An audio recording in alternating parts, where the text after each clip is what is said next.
there's something supernatural here.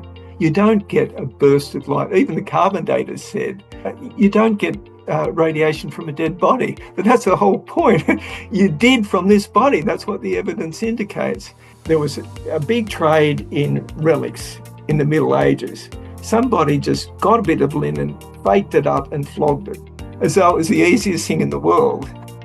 Now, anyone who knows anything about that image knows it's not easy at all. And as I say, there's $1 million waiting for someone who is able to replicate it now. I think that anyone who examines it and the evidence about it with an open mind and takes in the evidence, like John, I mean, if they really understood the evidence, they'd have to be a bit of a deal to think it's fake, really. In addition to all of this, the shroud has details of all the wounds Jesus suffered, including the chest wound, where a Roman lancier was thrust through his heart.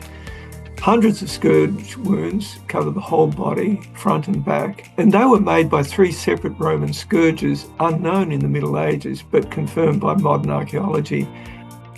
Deposits of similar soil on the knees and on the nose, on the bridge of the nose, which indicates that when our Lord was carrying the cross, he fell not only to his knees, but he fell on his face as well, which is a very disturbing thing. And I think that's one of the main factors that he suddenly realised the body's gone, but it's all there. And all he had to do was lift it up and glance, and he could see all the blood was still intact. None of it was all broken up or anything, or smeared or anything like that. You get mugged by the facts. There's no way around those facts in the end, unless you're really determined not to. You've got closed eyes and ears. You can't avoid it. It's true.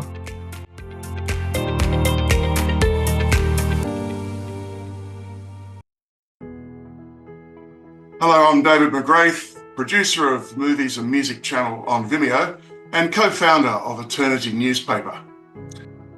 As a believer, I've long been interested in the Shroud of Turin, and today we're going to ask the question, is it fact or fiction? And today we're joined by William West, author of the new book, The Shroud Rises as the Carbon Date is Buried. William, thank you for joining us. Tell me a little bit about your background. Well, I'm a journalist, and I have been for many years, and for a long time I didn't think that the Shroud was worth bothering with.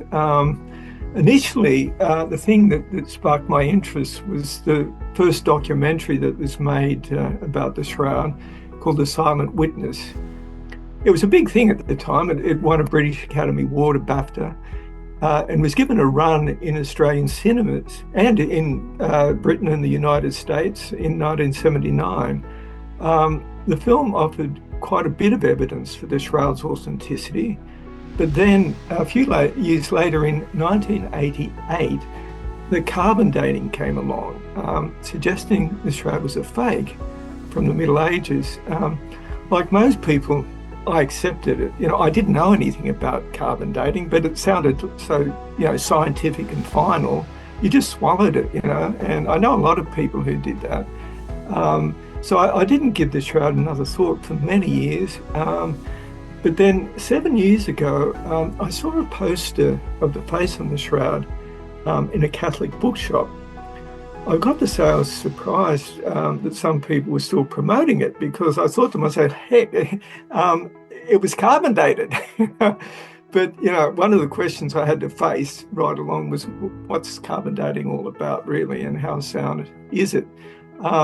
Anyway, so I thought I'd do a bit of research on that, and I thought I'd write something explaining how the carbon dating proved the Shroud was a medieval fake.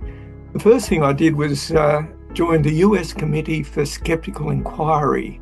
And now they'd been publishing lots of articles for decades attacking the Shroud in their magazine, The Skeptical Inquirer. So becoming a member, you got access to all of those articles going right back. And I've got to say, I wasn't impressed. I wasn't impressed at all. So I started researching the evidence that pointed to the Shroud's authenticity. There was so much of it, and it was so strong, I ended up seeing there was no way around it. The shroud was 100% genuine. It was the actual burial cloth of Jesus. Now most people, you make a statement like that, and most people think you're a nutter. They think, well, look, if it was Jesus' shroud, we'd know about it. It's 2,000 years later. They've had plenty of time to show it to us and all the rest. It's funny the way God works, I think, because it was basically underground from the earliest centuries of Christianity. That the apostles and the other disciples weren't going to wander around waving it in the air, showing people, hey, we've got this burial cloth of Jesus, and it's got his image on it, it's got his blood on it and everything. It's amazing. The Jews or the Romans would have got their hands on it and disposed of it very quickly. So I ended up writing the first book, Riddles of the Shroud, questions science can't answer. And I thought that's a good way to convince people. If you can look at the scientific data and point out, well, this points to the thing being the real thing, and scientists have never been able to answer these questions. So I worked through all of that, and in the end, I listed 99 points of evidence that I saw as being really reliable, and that showed that, at the very least, the shroud was in fact Jesus' burial cloth.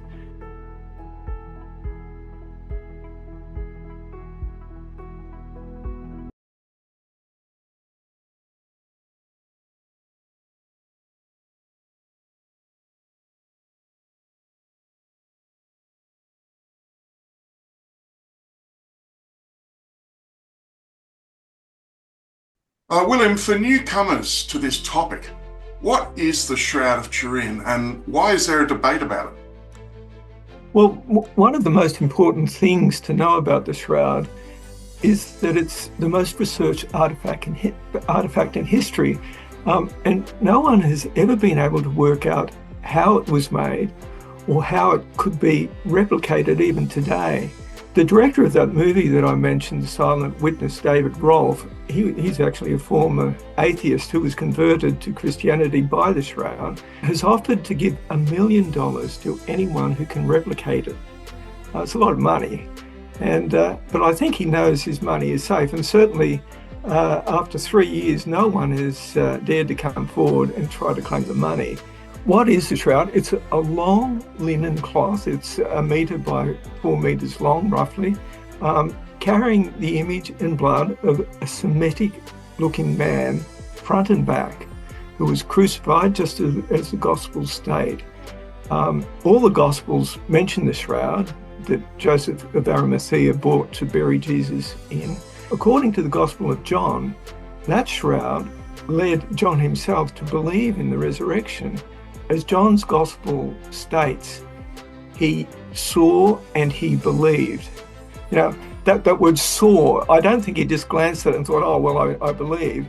I think he took a good look at it. I think that anyone who examines it and the evidence about it with an open mind and takes in the evidence couldn't fail to see it's genuine. I mean, if they really understood the evidence, they'd have to be a bit of a deal to think it's fake, really. The only apparent evidence that ever raised doubts was the carbon dating of 1988. It took a while, and it was mainly because the carbon daters refused to release the raw data, the evidence that led them to claim the shroud as a fake. 28 years, to be precise. And that only happened because a former atheist, who was another one converted to Christianity by the shroud, Tristan Casabianca, as his name is French, he launched a legal action under Britain's freedom of information laws. And so the evidence was finally handed over. Speaking for myself as someone who had been a journalist for half a century, I was shocked when I really looked into it.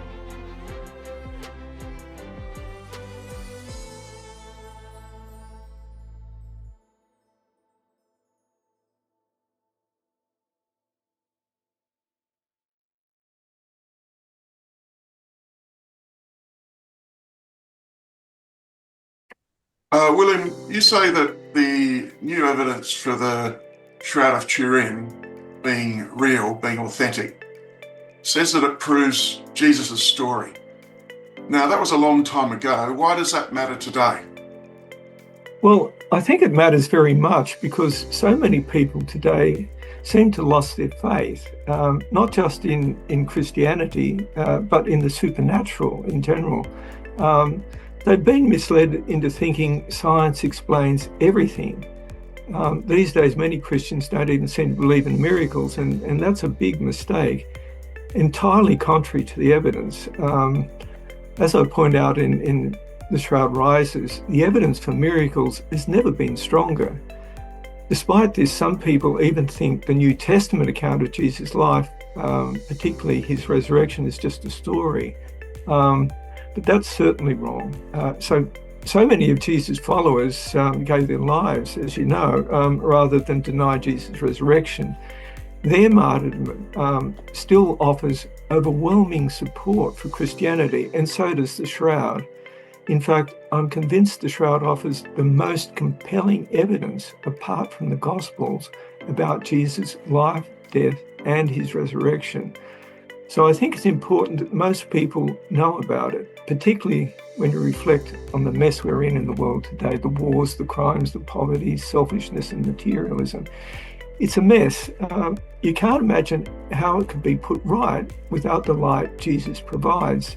And interestingly, the evidence from the Shroud is that the image on it could only have been created by a massive burst of light from the body pictured on the cloth. There are no artist materials or brush marks on the cloth. The image was made by radiation that discolored the very superficial top layer of microfibers on the cloth. And if any fluid or even gas had been involved, the image would have penetrated much more deeply into the cloth. And the image must have come after the blood, because scientists have shown that there is no image under the blood, so the blood was there first. And that matters.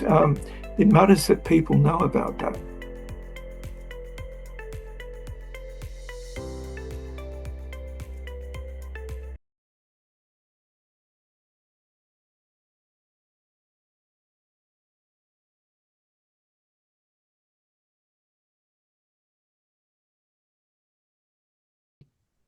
Your book cites 2024 tests dating the Shroud of Turin to 2,000 years old. Can you explain that?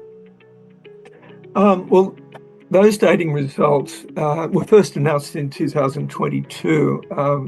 I mentioned them in Riddles of the Shroud, but there was little coverage in the media until late last year for some strange reason. The dating was based on an X-ray dating technique known as wide-angle X-ray scattering. You don't have to understand all the science of that, but it's normally known by the acronym WAXes. It was developed by Italian scientists who were looking for a dating technique that wouldn't be affected by carbon-14 contamination. You know, that's the real problem with carbon dating, that if any contamination in the form of carbon-14 gets onto the cloth, sometimes it just can't be removed, and it gives a completely erroneous impression. So the waxes method is just what they need. It was something that is not affected at all by carbon-14 contamination. That test was carried out by the Institute of Crystallography in Italy by one of Italy's most senior scientific researchers, Dr. Liberato De Caro from the National Research Council. He used waxes dating to date the Shroud sample and found it was from the 1st century. The findings have been published in a peer-reviewed academic journal. This technique offers many possibilities for future Shroud research. I mean, one reason for that is that the method only requires a very tiny sample, only 1 millimeter squared of cloth. In other words, it's a non-destructive test, so that you can take samples from different parts of the cloth, and you get an overall picture of the real date of the Shroud. Because it's a non-destructive test, it can be repeated over and over again by other laboratories just to make sure that the measuring equipment is accurate, and that's very important, something that they really didn't do properly with the carbon dating.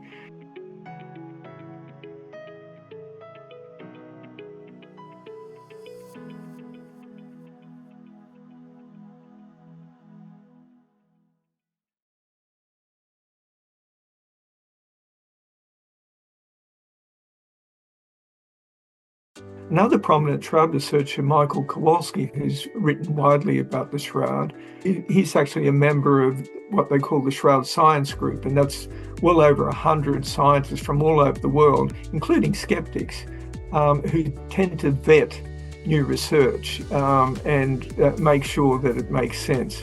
So Michael Kowalski is a member of that group, and he said that the group tends to greet most new discoveries with a degree of skepticism. But he says they've been very impressed with Fardy's results. And that's partly because the tests used very different dating methods, so based on completely different methods. And they all confirmed similar dates around the 1st century. What physical clues, like blood or dirt, tie the Shroud of Turin to Jesus and his crucifixion? Right, well, the blood itself is a big thing here because the blood deposits on the shroud have been confirmed as accurate by leading forensic scientists. Some of these scientists are very aware of what blood looks like. They've spent their whole lives working with blood, and they know what blood clots look like and blood flows. And when they've examined what they see in the shroud, they say they can't fault it. It's 100% accurate. And that's something that no artist has ever achieved in history, not just in the Middle Ages. These days, you can't do it. And the other thing about the blood, those perfect blood clots and blood flows, there's no sign of any paint marks. No paintbrush was used to put them there. They just formed like normal blood would on a dead body.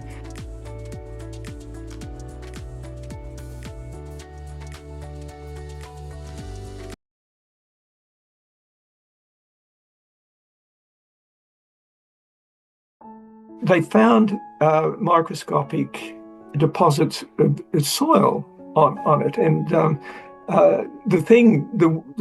part of the body where they saw it most prominently was on the soles of the feet, which you'd expect. Jesus was walking barefoot to the crucifixion, and so they found all of this dark matter there, and they got one of the specialists and said, "What do you think this is?" And he says, "It's dirt."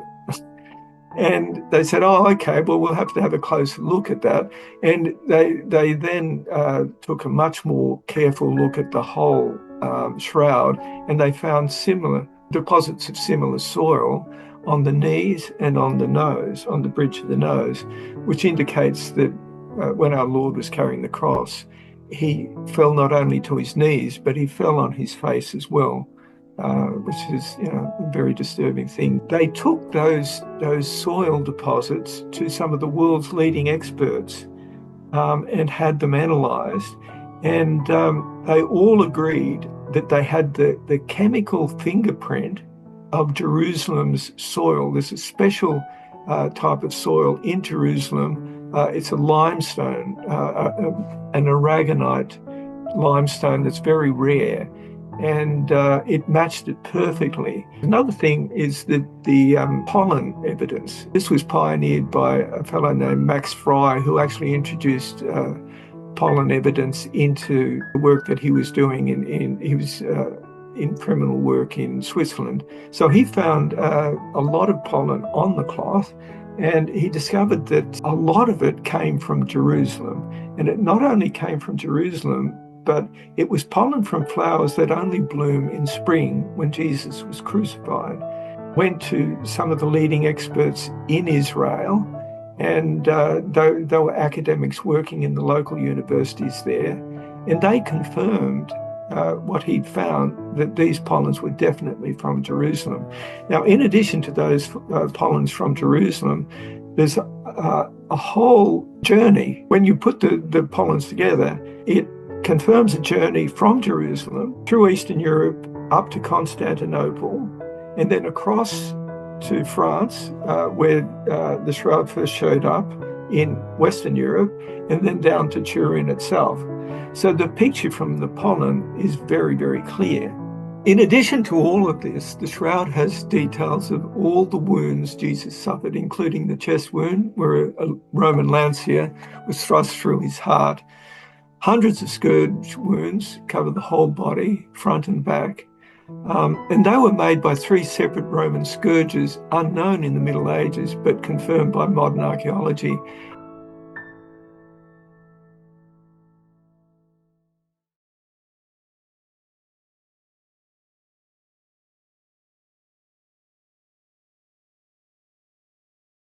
They also include the things that an eyewitness could only have known, nails through the wrists. Now, you probably heard this about the shroud. Instead of the shrouds appearing in the palms of the hands, like artists had often depicted them, on the shroud, the wounds are on the wrist.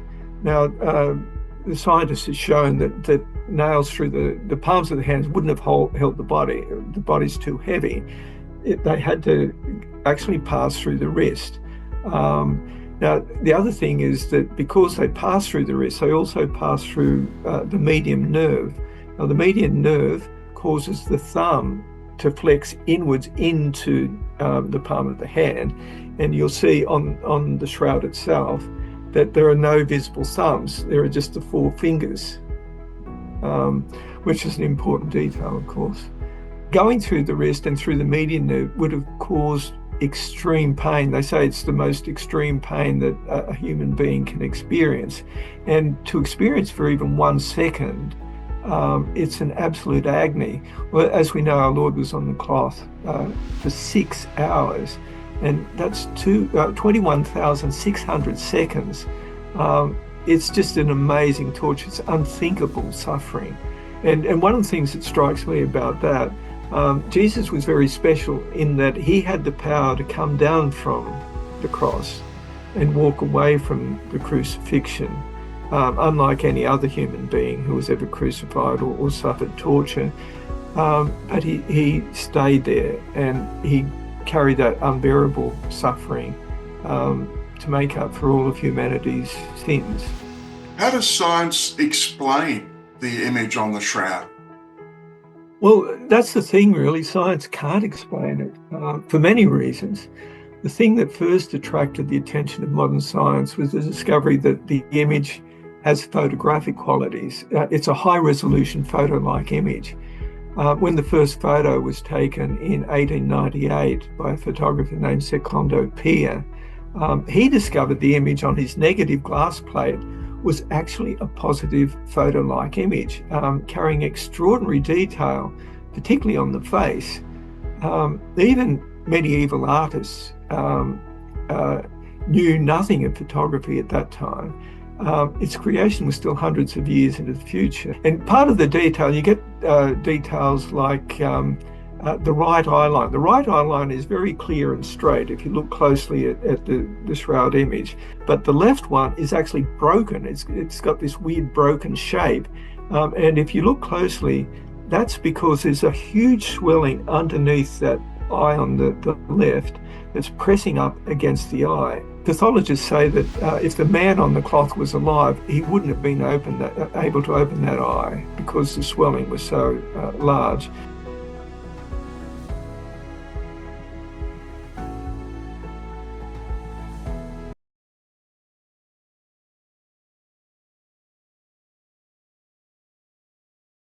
But the big riddle here is, how could the body be removed from the cloth without disturbing the perfectly formed blood clots?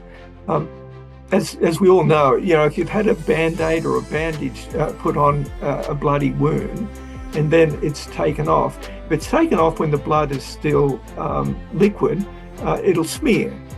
You won't get blood clots at all. But if it's dried and the blood clots are there, you try to remove it and the blood clots will all break up.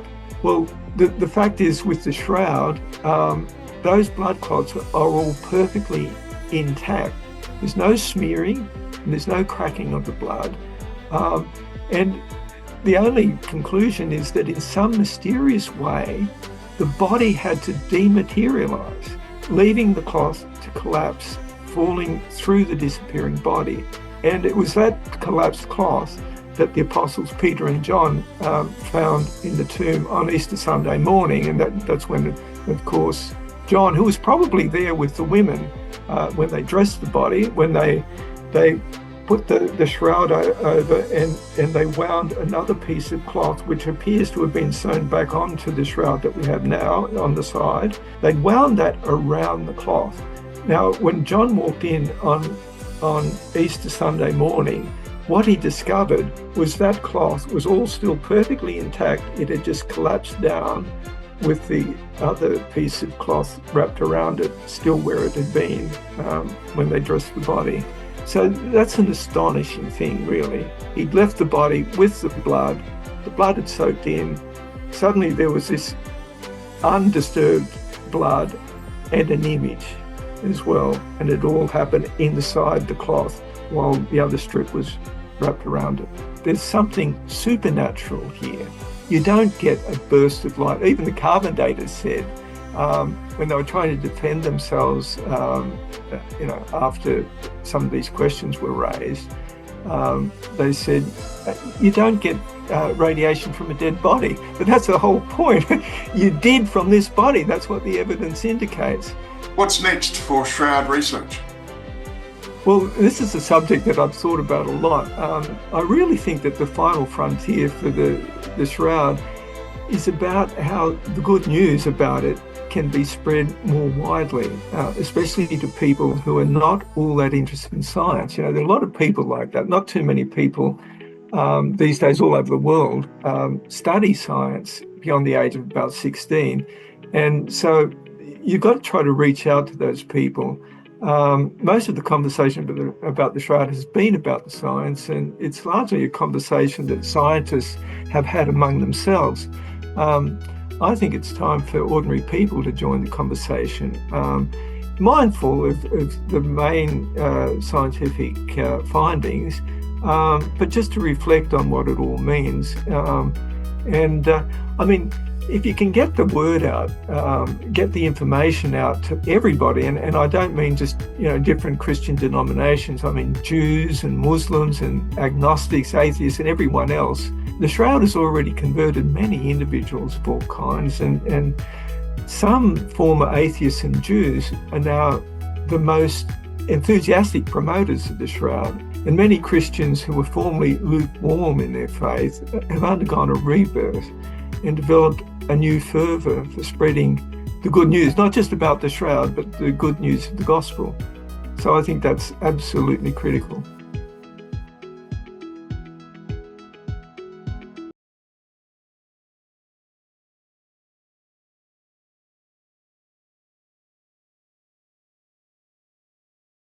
The biggest hurdle for most people is just jumping that hurdle of taking it seriously.